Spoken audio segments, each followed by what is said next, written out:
American embassy ने visa apply करने वालों के लिए इंटरव्यू की शर्त ख़त्म कर दी। अस्सलाम वालेकुम व्यूवर्स, मैं हूं Faisal Sadiq and sons travel and tours से। मुझे काफ़ी ज़्यादा क्यूरीज मौसूल हो रही थी जिसमें लोग पूछते थे कि अब अगर हम वीज़ा अप्लाई करते हैं तो क्या हमें एम्बेसी में अपेयर होने की ज़रूरत नहीं, क्योंकि अब इंटरव्यू की शर्त ख़त्म कर दी गई है। और आज भी एक कॉल मौसूल हुई, लेकिन मैंने सभी को इस बात की आगाही दी कि ऐसा बिल्कुल नहीं है। ये जो पॉलिसी नई आई है ये कुछ ख़ास कैटेगरीज़ हैं उन पर इम्प्लीमेंट होती है, लेकिन अगर आप वीज़ा अप्लाई करना चाहते हैं तो आपको अपेयर भी होना पड़ेगा और आपका इंटरव्यू भी कंडक्ट किया जाएगा एम्बेसी से। तो अगर आप ये इंफॉर्मेशन सारी हासिल करना चाहते हैं, आपसे गुजारिश है वीडियो को कंप्लीट देखें, बिल्कुल स्किप ना करें, क्योंकि अगर आप ये सारी वीडियो देख लेते हैं तो आपको एक तो उन कैटेगरीज का पता चल जाएगा जिसमें इंटरव्यू नहीं है। सेकंड, आप इस काबिल हो जाएंगे कि आपको पता चल जाए कि डॉक्यूमेंटेशन आपको कौन कौन से रिक्वायर्ड है, अपॉइंटमेंट कब मिलेगी, एम्बेसी की फ़ीस क्या है। इसलिए वीडियो को पूरा देखें। तो चलिए मैं आपको बताता हूँ कि वो कौन कौन सी कैटेगरीज हैं जिनके लिए अब अमेरिकन एम्बेसी इंटरव्यू कंडक्ट नहीं करेगी। अच्छा, जिन वीज़ा कैटेगरीज के लिए इंटरव्यू की कंडीशन को ख़त्म किया गया है उनमें ये सरफहरिस्त हैं। H1B visa, H1B1 visa, H4 visa, H3 visa और इसके साथ एल वीज़ाज कैटेगरी में जो सरफहरिस्त हैं वो है L1A वीज़ा, LIB वीज़ा और L2 वीज़ा। और इसी के साथ ओ वीज़ाज में जो कैटेगरीज शामिल हैं वो O1 वीज़ा और O2 वीज़ाज हैं। और जो पी कैटेगरीज के वीज़ा जो अप्लाई करते हैं उनमें सरफहरिस्त है P1 visa, P2 visa, P2S visa, P3 visa, P3S visa. और इसी के साथ Q1 वीज़ा के लिए इंटरव्यू की कंडीशन खत्म कर दी गई है। अच्छा, अब बारी आती है B1 B2 जो कि लोग ज़्यादातर वीज़ा अप्लाई करते हैं, जिसको हम टूरिस्ट या बिजनेस कैटेगरी में काउंट करते हैं।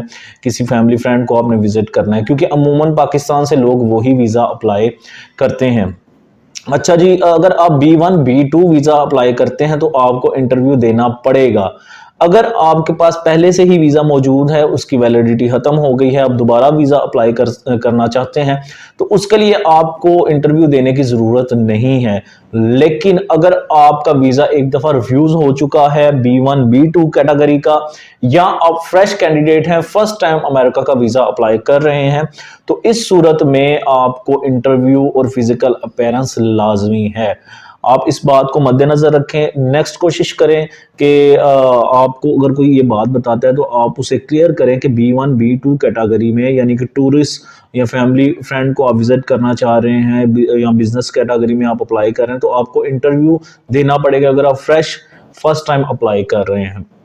ये कंडीशन सिर्फ उनके लिए है जो पहले अमेरिका जा चुके हैं या जिनका वीज़ा पहले अमेरिका का रिफ्यूज़ नहीं हुआ। अच्छा जी, अब बात कर लेते हैं इसकी फ़ीस कितनी है। इसकी फ़ीस में कोई चेंजिंग नहीं आई, $160 ही है, जो कि गुज़िश्ता साल भी इसकी फ़ीस थी। बस ये है कि डॉलर के ऊपर नीचे होने से फ़ीस जो है वो इनकी बढ़ जाती है, लेकिन $160 ही है फ़ीस। इसके अलावा इसकी अपॉइंटमेंट की बात करें तो अपॉइंटमेंट जो है वो आपको लेट मिलेगी। अगर आप अभी अपॉइंटमेंट बुक करते हैं तो उसके लिए आपको सबसे पहले एक चालान जमा करवाना होगा अलाइड बैंक में, जो कि ऑनलाइन ही निकलता है। चालान निकलने के बाद आप वो $160 और चालान जो है वो जाके अलाइड बैंक में जमा करवाएंगे। उसके नेक्स्ट डे जो है वो अपॉइंटमेंट बुक होती है, और जैसे ही अपॉइंटमेंट बुक होती है तो लोग कोशिश करते हैं कि अगर कोई नई स्लॉट जो है वो फिर एम्प्टी मिलती है तो उसको फिल कर लें, अपनी अपॉइंटमेंट का डेट जो है वो चेंज कर देते हैं।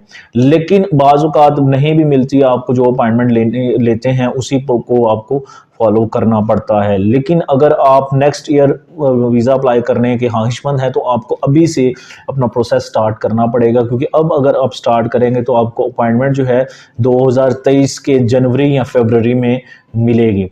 इसके अलावा कुछ लोगों के ये भी क्वेश्चन होता है कि अमेरिका का वीज़ा अप्लाई करने के लिए क्या ट्रैवल हिस्ट्री लाजमी है या नहीं है।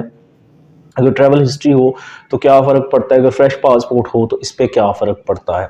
अच्छा जी, अमेरिका का वीज़ा अप्लाई करने के लिए ज़रूरी नहीं कि आपके पास ट्रैवल हिस्ट्री ही मौजूद हो।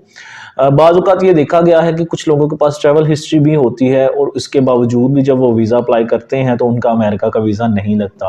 और मेरे काफ़ी जानने वाले ऐसे हैं जिनके बारे में मुझे ये खबर मिली कि उनका फ्रेश पासपोर्ट था, कहीं भी ट्रैवल नहीं किया और उन्होंने फर्स्ट टाइम में फर्स्ट अटेम्प्ट में अमेरिका का B1 B2 कैटेगरी का वीज़ा विन कर लिया। ये आपके इंटरव्यू पे और आपके डॉक्यूमेंटेशन पे डिपेंड करता है कि आप किस तरह की अपनी प्रेजेंटेशन देते हैं, किस तरह का आपके डॉक्यूमेंट हैं, कितनी वर्थ है उनकी, और अगर आप एम्बेसडर को कन्विंस कर लेते हैं तभी आपको वीज़ा इशू किया जाता है। बेशक अगर किसी की ट्रैवल हिस्ट्री है तो ये प्लस पॉइंट है, पॉजिटिव चीज़ है, ये नहीं कि उससे कोई फ़र्क नहीं पड़ता।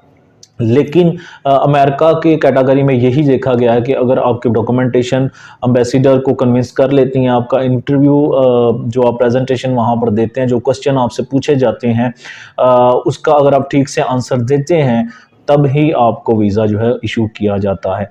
यूएसए के वीज़ा से रिलेटेड कोई भी इंफॉर्मेशन आपको लेनी हो, आप काइंडली ये दिए गए नंबर पे ऑफिस टाइम पे मुझे काइंडली कॉन्टैक्ट किया करें और हमेशा की तरह हम कोशिश करेंगे वैलिड और प्रॉपर इंफॉर्मेशन आपको देते रहें। एक नई वीडियो के साथ आपके सामने दोबारा हाजिर होंगे, तब तक के लिए खुदा हाफिज़।